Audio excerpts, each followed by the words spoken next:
Un agradecimiento a la doctora Margarita Zapata, a Edgar por la invitación. Voy a ser muy breve, pero antes también hago 3 acotaciones. Soy el tercer advenedizo de este día y no por ello un loco apasionado de la historia de mi estado, del municipio.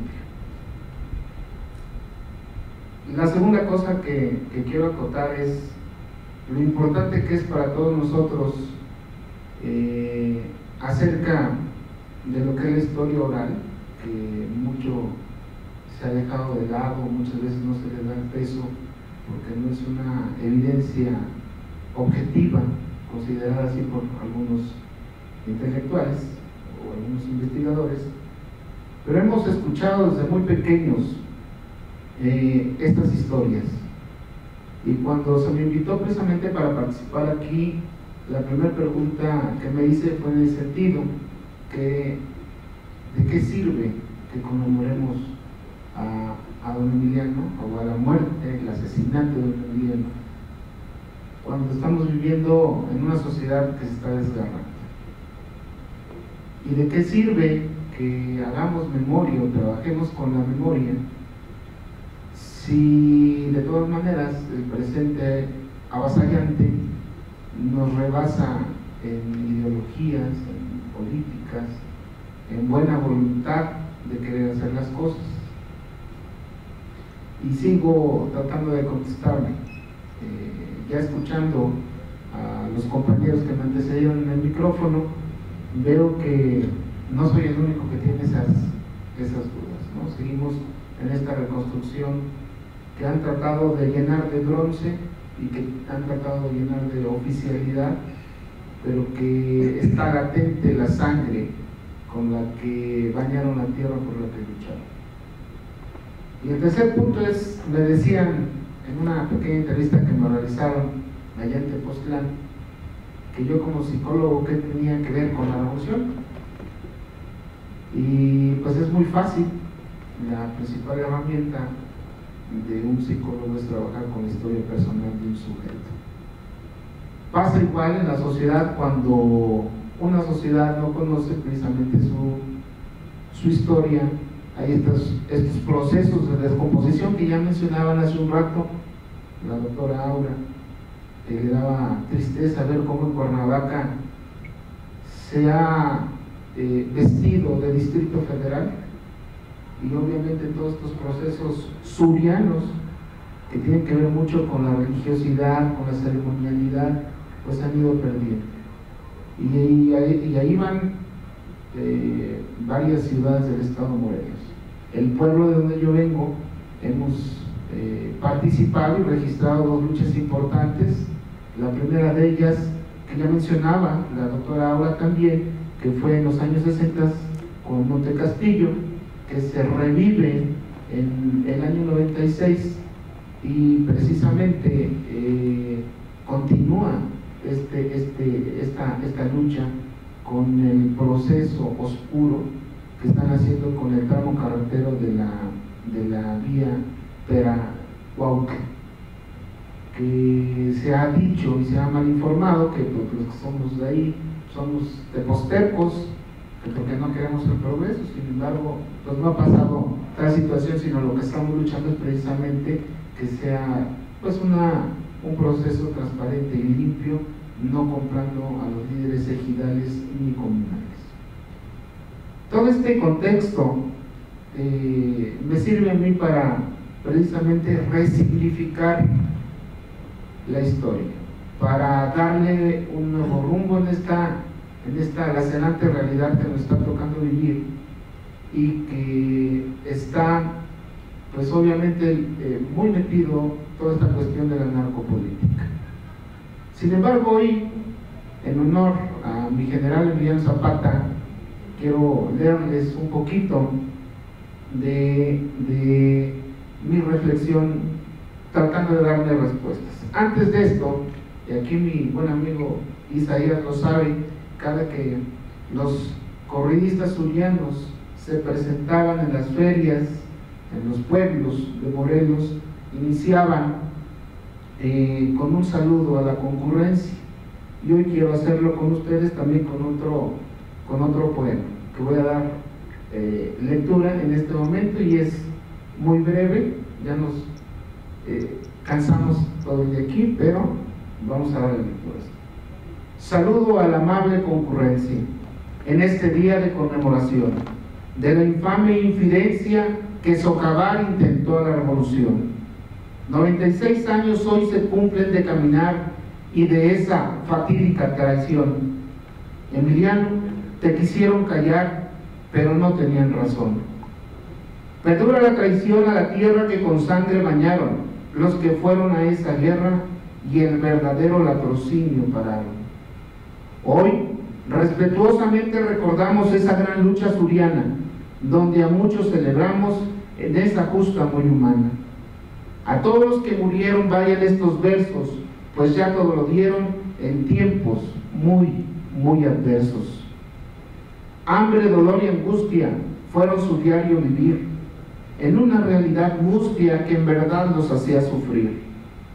Vuela, vuela, palomita, ve y dile sus glorias, que ya nada nos limita, pues conocemos sus memorias.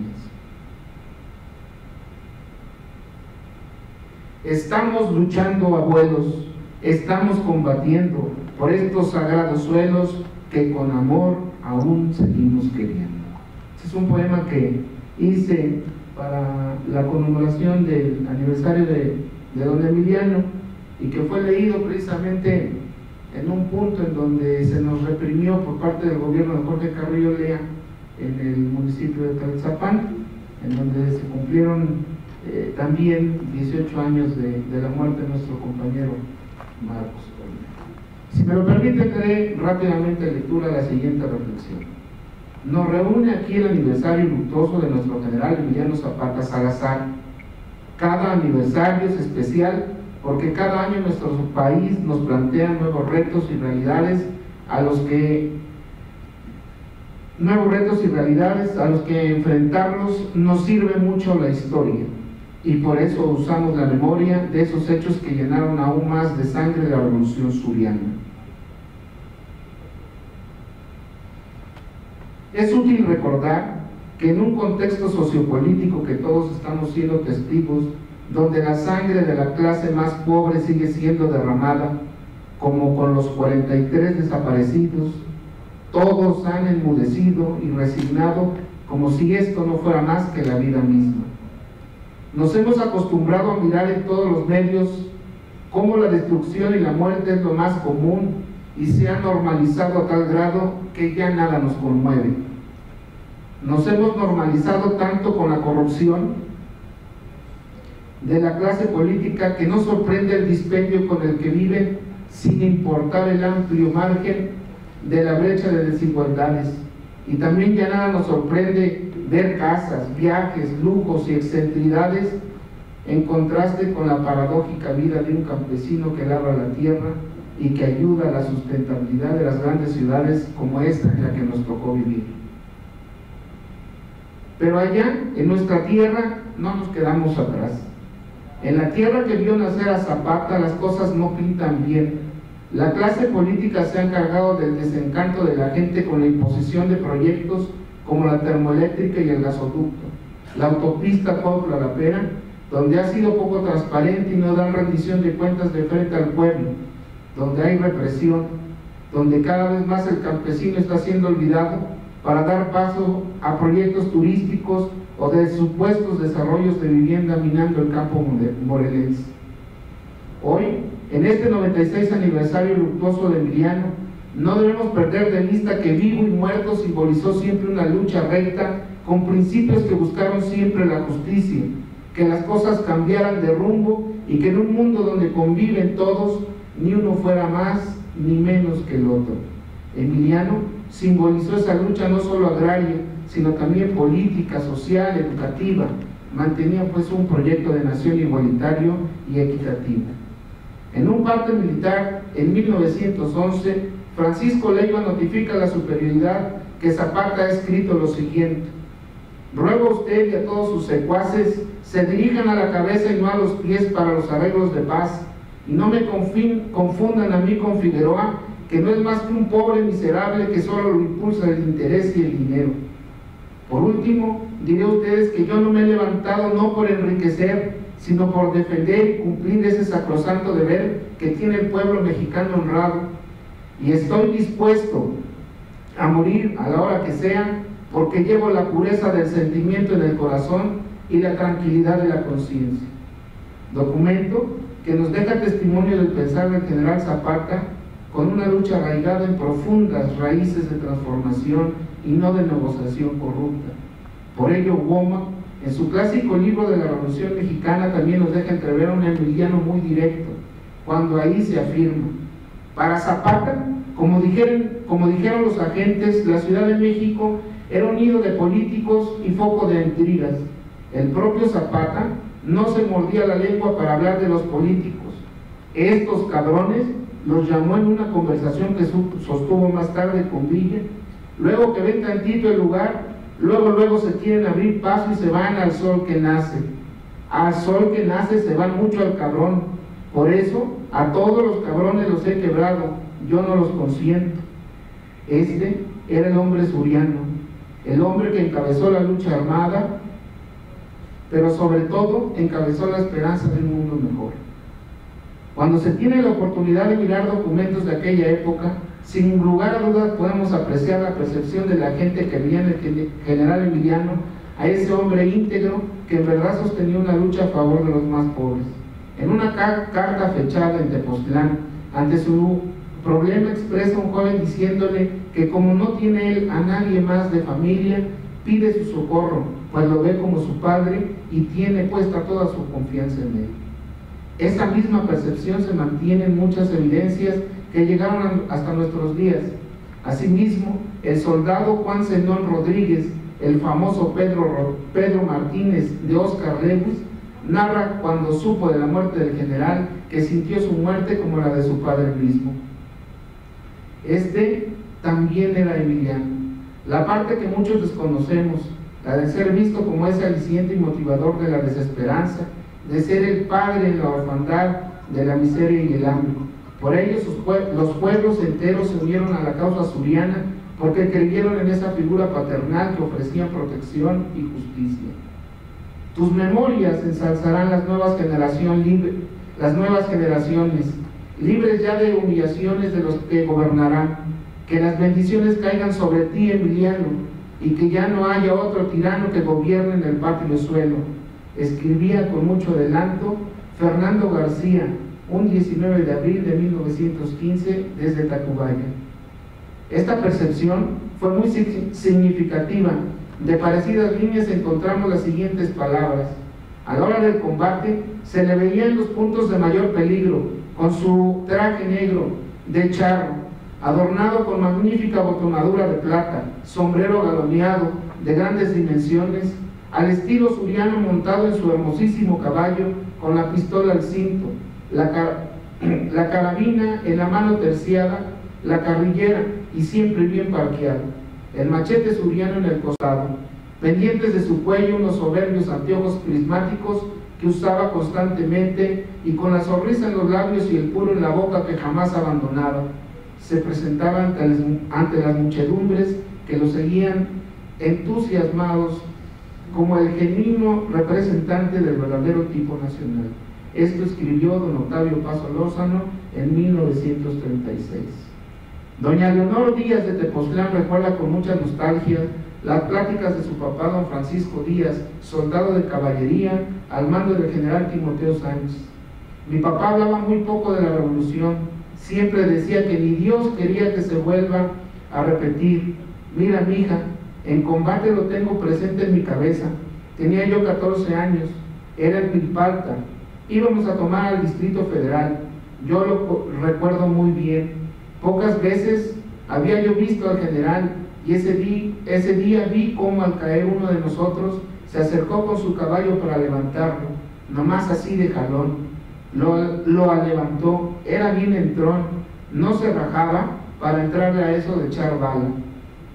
También recuerda doña Leonor el sentimiento con el que su padre siempre decía que se sentía decepcionado, pues los políticos de ahora le hacen honor que ahora le hacen honores son los primeros en deshonrar la memoria de la revolución, que la revolución no les había hecho justicia porque ellos estaban en el olvido, que los políticos nomás para eso servían, para amolar al prójimo. Testimonios como este abundan en mi pueblo de Tepoztlán y en otras regiones del pueblo de Morelos. Comparto con ustedes, para terminar mi participación, la otra visión, la visión de la oficialidad de los soldados del Ejército Federal.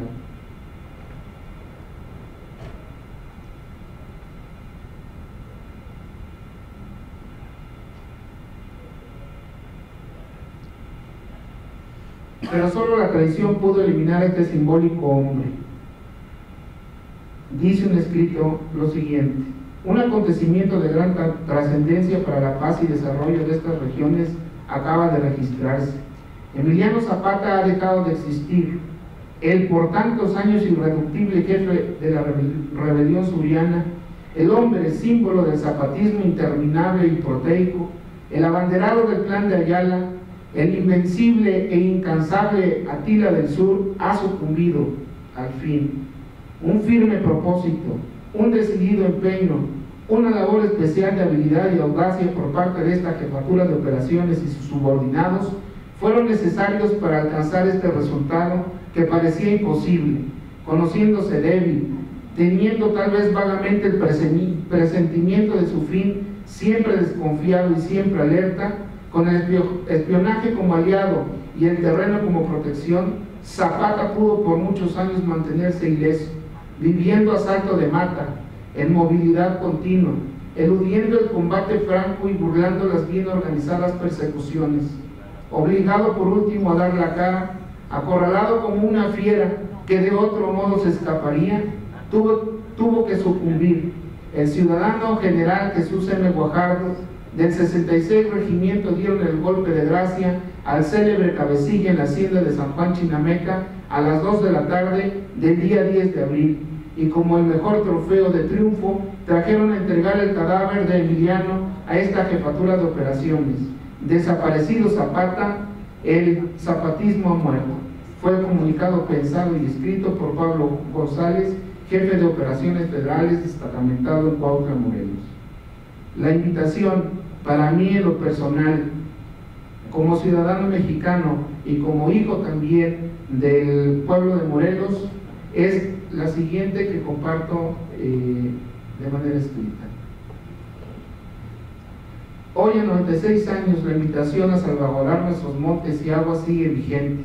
Sigue vigente nuestra lucha por la libertad, por tener una vida plena y llena de felicidad, porque el mundo feliz, el verdaderamente feliz, es el de los atrevidos, de los soñadores, de los que aún creen, los que mantienen esperanzas, de los que se retan a sí mismos, los que se vencen a sí mismos, los que se transforman para transformar. El mundo, ese mundo necesitado, es el que nos espera a nosotros, las nuevas generaciones, con los brazos abiertos. Gracias por su atención.